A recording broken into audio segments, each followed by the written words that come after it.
राज्यातील लाखो पेन्शनधारकांसाठी एक धक्कादायक बातमी वरून आली आहे। मित्रांनो नमस्कार, तुम्ही पण कोणत्याही सरकारी बँकेतून पेन्शन घेत असाल तर आता सावधान व्हा, कारण पेन्शनधारकांची आता चौकशी होणार आहे। या कर्मचाऱ्यावर सरकार कडक कारवाई करणार आहे। राज्यातील या 8 बँकेतील लाखो पेन्शनधारकांची चौकशी होणार आहे। नवीन नियम आले आहेत, राज्यातील लाखो पेन्शनधारकांवर आता कारवाई होणार आहे। त्यामुळे लक्ष देऊन बघा, हे 8 बँका कोणकोणत्या आहेत आणि कोणते नियम बदलले आहेत, लक्ष देऊन बघा।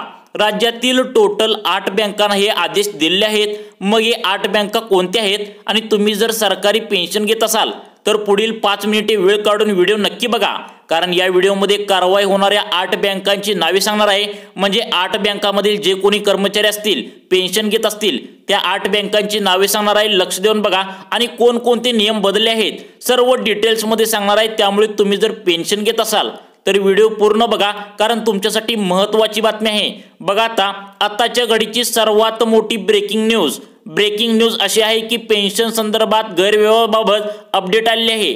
फसवणूक करणाऱ्यावर होणार कारवाई।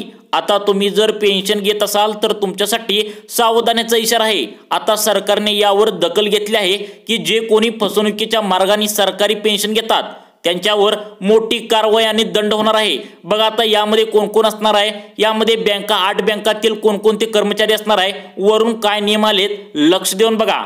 बघा, आता सरकारी पेन्शनधारकांबाबत गंभीर चौकशी सुरू आहे। म्हणजे सरकारी पेन्शनधारकांबाबत गंभीर चौकशी सुरू केलेली आहे। त्यामुळे कोणकोणते पेन्शनधारक यामध्ये सापडणार, लक्ष देऊन बघा।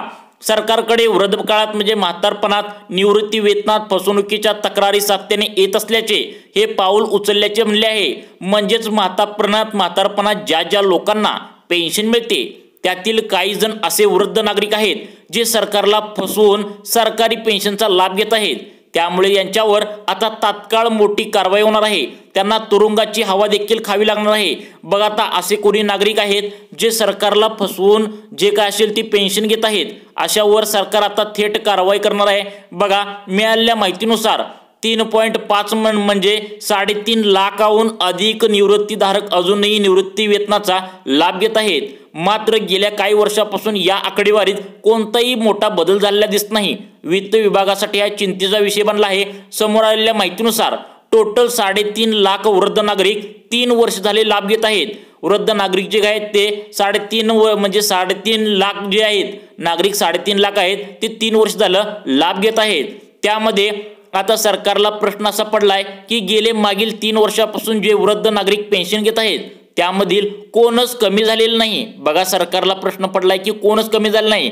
मग यामधील किती वृद्ध मृत्यू पावले, म्हणजे यामध्ये किती वृद्ध मृत्यू पावले आहेत आणि जर मृत्यू पावले असतील तरी मग पण पेन्शन कोण घेत आहे, असा प्रश्न आता सरकारला पडलाय। सरकारला असा प्रश्न पडलाय की आता 3 वर्षामध्ये जे कोणी वृद्ध नागरिक आहे 3.5 लाख, हे 3.5 लाख आता जे पेन्शन घेत आहेत, हे बाबा यातले एक सुद्धा म्हणजे वृद्ध नागरिक मृत्यू पावले नाहीत असं सरकार म्हणतंय। मग हे पेन्शन कोण घेत आहे, ह्यात काहीतरी घोटाळा दिसतोय असं सरकारच्या लक्षात आलंय। बघा, आता त्यामुळे सरकार आता जे कोणी सरकारची फसवणूक करत आहेत आणि पेन्शन घेत आहेत त्यांच्यावर मोठी कारवाई होणार आहे। फसवणूक करत आहेत त्यांना आता जेलची हवा खावी लागणार आहे।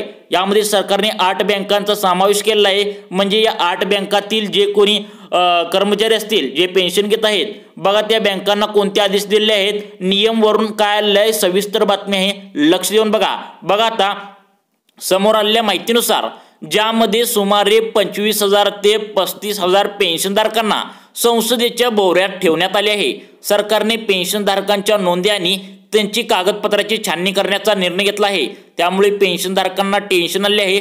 परंतु जे पेन्शनधारक कोणतीही फसवणूक करून पेन्शन घेत नाहीत त्यांना कोणतीही चिंता करण्याची गरज नाही असं पण म्हणले। बघा, आता जास्त करून 25,000 ते 35,000 पेन्शन घेणाऱ्यांना येथे काय सांगितले, 25,000 ते 35,000 पेन्शन घेणाऱ्यांना संसदेच्या भोवऱ्यात ठेवण्यात आले। म्हणजे त्यांच्या कागदपत्रांची आता छाननी होणार आहे। छाननी झाल्यानंतर जे कोणी सापडतील त्यांच्यावर कायदेशीर कारवाई होणार आहे। बघा, आता 8 बँकांना हे आदेश दिले आहेत। 8 बँकांमध्ये तुम्ही आहे का, बघा 8 बँका जे कोणते आहेत ते सांगणार आहे, लक्ष देऊन बघा। या पेन्शनधारकांची चेकिंग यासाठी केली जात आहे की जेणेकरून फसवणूक शोधता येईल।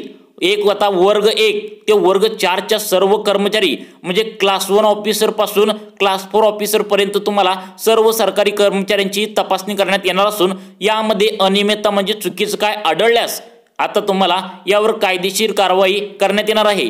तपासणीची जबाबदारी 8 बँकांना दिली आहे।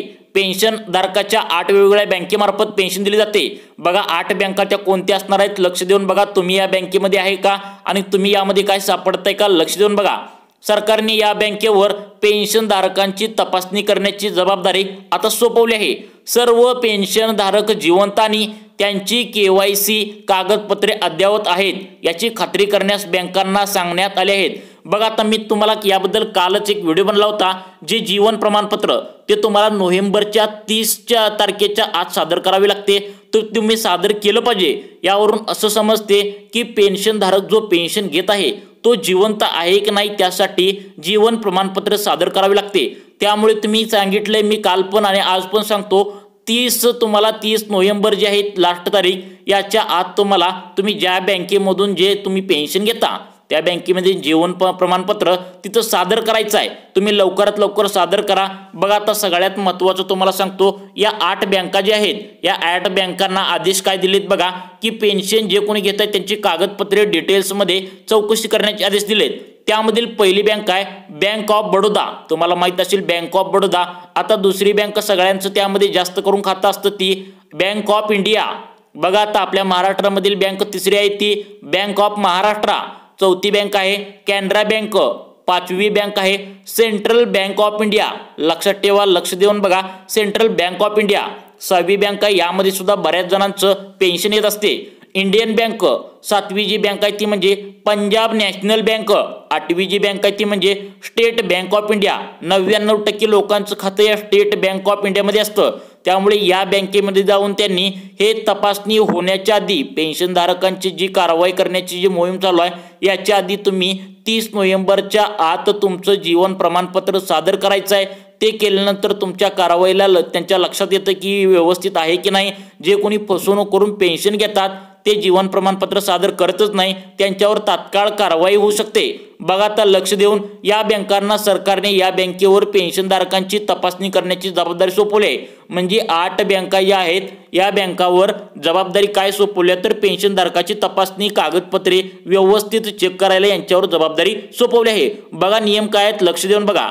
सर्व पेन्शनधारक जिवंत आहेत आणि त्यांची KYC कागदपत्रे अद्ययावत आहेत याची खात्री करण्यास बँकांना सांगण्यात आले आहे। 35 ते 40 जास्त करून यांची तपासणी करण्याचे तसे आदेश दिले आहेत। बघा आता 30 ते 40हून अधिक काळ पेन्शन घेणाऱ्या पेन्शनधारकांची चौकशी करण्याचे आदेश वित्त विभागाने दिले आहेत। म्हणजे आता बघा या पेन्शनधारकांच्या पुन्हा एकदा जीवन प्रमाणपत्र सादर करावे लागणार आहे। वित्त विभागाकडून जिल्हाधिकाऱ्यांच्या साहाय्याने प्रत्यक्ष पडताळणी केली जाणार हे निश्चित करण्यात आले आहे। तसेच इतर राज्यातील निवृत्ती वेतनधारकांची स्थिती सेंट्रल गव्हर्नमेंट जे आहे त्यांच्यातर्फे ही चौकशी करण्याचे आदेश दिले आहेत। बघा आता राजस्थानमध्ये 3.32 लाख, हरियाणामध्ये 2.60 लाख, हिमाचल प्रदेशमध्ये 1.90 लाख, पंजाबमध्ये 3.50 लाख तपासाच्या अंतिम आराखड्यात आगामी आर्थिक सुधारणेच्या बैठकीत ठरलं आहे आणि 8 बँकांना अहवाल सादर करतील। म्हणजे 8 बँकांना जे काय असेल ते अहवाल सादर करायचा आहे। गैरप्रकार निवृत्ती वेतनधारक पेन्शन घेत असल्यास त्यांच्यावर मोठ्या प्रमाणात सरकारकडून कार्यवाही करण्यात येणार असे खास सूत्राच्या मार्फत माहिती प्राप्त झाली आहे। बघा आता तुम्ही लवकरात लवकर तुमचं जीवन प्रमाणपत्र तिथं सादर करा। लवकरात लवकर केल्यानं तुमच्यावर कोणती कारवाई होणार नाही। जर कोणी चुकीचं आढळल्यास त्यांच्यावर आता लवकरात लवकर कारवाई होणार आहे असं यामध्ये बातमी आली आहे। मित्रांनो तुम्हाला अशाच प्रकारचे नवीन अपडेट पाहण्यासाठी आमच्या लाईफ चेंज मोटिवेशन या योजनांच्या चॅनलला नक्की सबस्क्राईब करा। धन्यवाद मित्रांनो।